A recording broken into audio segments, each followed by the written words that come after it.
All right, so for our final chat for the night, I'm going to start with Dr. Howard. When we first met, you were so excited to try to usher Pitcher into using a more dynamic approach to education and social studies and science. But we're also feeling the pressure of working in a testing environment in the district. So how did you come to value the importance of inquiry-based education? Actually, I always did value inquiry-based education, but I live in Missouri. I work for Kansas City Public Schools, and everybody in the whole state of Missouri knows how important that MAP test is. But here's what inquiry ed has done for us. You think about what skills do the kids need in order to be successful in their lives now and successful in their adult lives.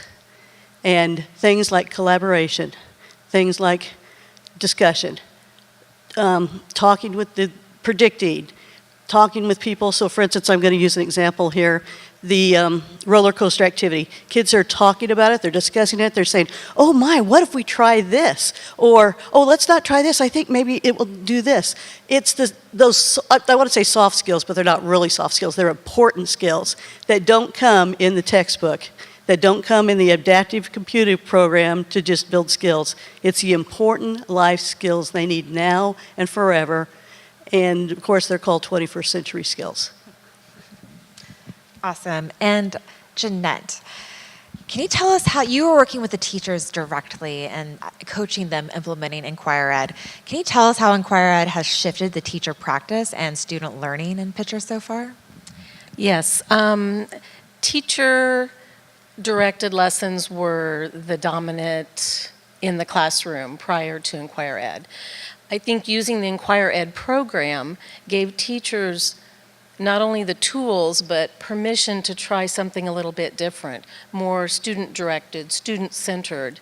And with the hands-on, inquiry-based activities that the students engaged in, the teachers saw a lot of growth and development as a result, and it worked great. Of course, Dr. Howard. I have to tell you, I have fabulous teachers. But Inquiry Ed has really made a change, just in these 3 months that we've had this, in how they are approaching the other subjects. Not just, okay, here we have science and we have the Inquiry Ed. I see it carry over into math. I see carry over to ELA. And I can tell you, my teachers in grades 3, 4, 5, 6 who are working with Inquiry Ed, they are different people and they are loving it. That's fantastic.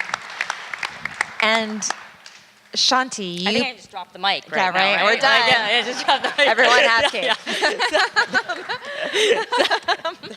Shanti, you have been an advocate of the research you've been doing at Pitcher since day one. So what have you learned from the process, and how will this be valuable as you seek to scale Inquire Ed across the country? Yeah, I will be very transparent in saying that I was not planning, Inquire Ed was not planning on doing an accelerator. And I had the pleasure of meeting Stephanie at a conference last fall, and was just kind of blown away by the research component that Lean Lab was offering. I think the opportunity to really be embedded in a school this way, not just to get the rubber stamp of, oh, this works, but to actually iterate based off of that and really truly think about, Dr. Howard said it before, what you can't innovate for urban schools and not go talk to them, and that's what a lot of people try to do.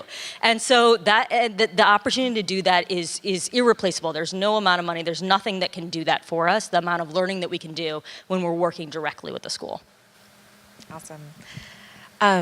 I couldn't have said it better myself. And then Brad, given your experience as a superintendent and deputy superintendent in similar district settings, how is K-12 Perform designed to navigate this tension between obligatory performance and compliance with the state and pushing student learning toward the necessities and realities of the 21st century?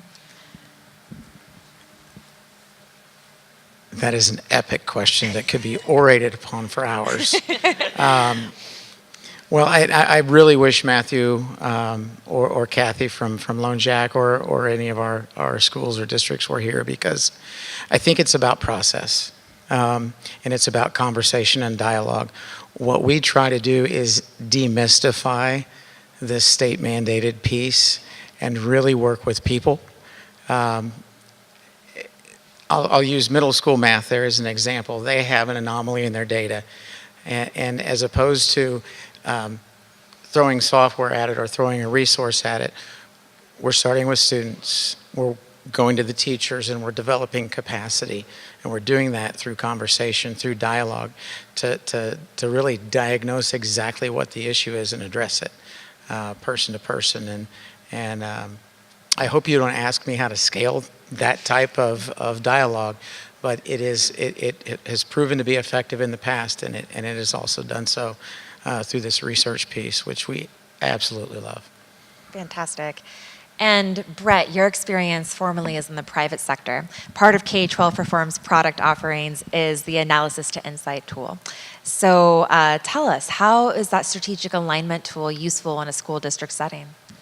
Well, I think it's useful in its simplicity, but the level of detail and insight that we give these leaders and who we engage in that alignment process. So 2 quick stories.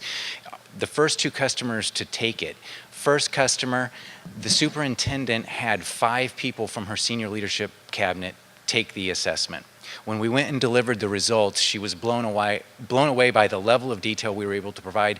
And her question to us was, how do I get my Board of Education to take this? Because I want to compare their alignment to our strategy, our purpose, and key functional areas to my senior leadership's alignment to those same areas and see how that works. Second customer, we went, and this superintendent had 8 people from his senior cabinet team take the assessment. Similar type of result in terms of his reaction. He said, hey, this is the best tool I've seen in terms of strategic alignment and leadership development. And he says, I want every one of my teachers to take this. Can they do that? We said, hey, whether you have 2,000 teachers or 200 teachers or 20 teachers, the tool is ready. And he said, I want to understand what my teachers' perceptions are of the alignment to key functional areas that they're not usually asked about, as well as the strategy and the purpose of the district. And that will drive my ability to know where I need to communicate, how I need to communicate, and what I need to focus on. And so to get those reactions from our first 2 customers from an online assessment that takes 25 minutes to take is really impressive for us and very exciting. Fantastic. And Ebony, you have been the research liaison on site in Lone Jack between Superintendent Tarwater and K-12 Perform. And Matthew Tarwater wanted to be here tonight and he couldn't. But from your perspective, being the liaison, coordinating those conversations, what can you say is the early impact of K-12 Perform in that setting? Well, the nice thing about the partnership is the fact that I think Brad mentioned that they started this work earlier in the year and they're continuing it now. So going in midway and starting to observe and do interviews has been very nice because they already have seen the impact. They've talked about, Matthew himself, the amount that he's learned from engaging about the APR and what he can sustain himself, actually feeling like going forward he's learned strategies that he can implement himself and that he can begin to empower his leaders, the other leaders in the district to continue to inform as well. So they're very adamant about the fact that there has been an impact already, the capacity building that Brad talked about, that they've been doing that. They've also seen the analysis to insight to analysis, correct me. An analysis to insight tool, and as Brett mentioned, they're really excited about being able to align their leadership, their teachers, their board as well. So it's very apparent. Fantastic. And last question, it's a little bit of a selfish one. Dr. Howard, you and the Pitcher staff have been an early evangelist of the Lean Lab process in terms of partnering with us in the selection of companies and throughout the entire innovation process as you've been beta testing. Do you have any words or insights from a leader's perspective on how this, this process has been for you? I have to tell you, we felt extremely honored when we were selected to be a partner. And then we had all of the programs to pick through, and it was no decision whatsoever because she matched us to the T. I'm not kidding. I have fabulous staff. I had the same fabulous staff, but they are teaching differently. They are excited. her program, not only does it just help kids, not only does it just have a curriculum on it, it has professional development on it, it has immediate access. I keep pointing to you. Immediate access to you. But then for Lean Lab, I'm going over to you here in a minute.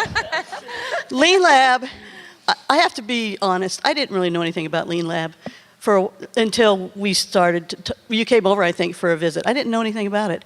But in terms of what does Lean Lab do, not just for Pitcher, nobody ever invests in urban schools. When there's something new, the colleges, whoever invents it, goes to the suburban schools. Nobody invests in urban schools. Lean Lab invests in urban schools. They bring innovation to us, and our kids,